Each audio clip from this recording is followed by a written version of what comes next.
A question everyone is asking is, will their home loan EMI rise?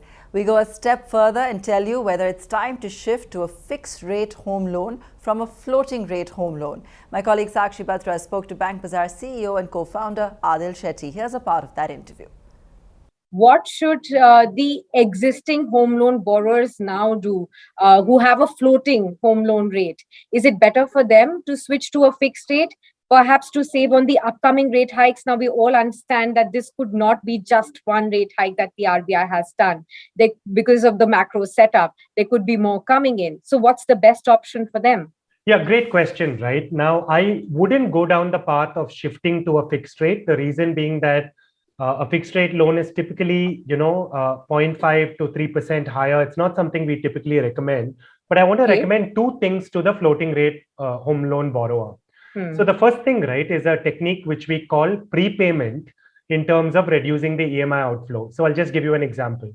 Okay. Now, because the rate has gone up by 0.4, you're paying 18 extra months EMI. Now, there's a small rule of thumb we advise at BankBazaar. If you prepay 5% of your outstanding principal every year, a 20-year loan can be paid off in 12 years.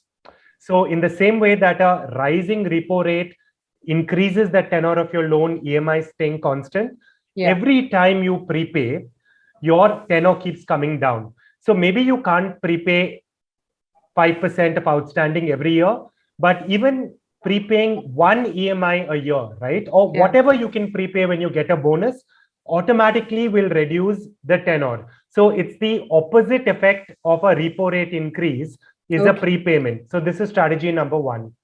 Strategy number two, right, is today there are a lot of special offers for people with credit score over 750, credit score over 800. So you can get a 0.1%, 0.2% discount. So if you're someone who maintains a high credit score, you can always look to refinance your loan, getting these special offers for people with credit score over 750 or 800. So these are the two things I recommend existing home loan borrowers on floating rate do. If you like the video, do like, comment, share and subscribe.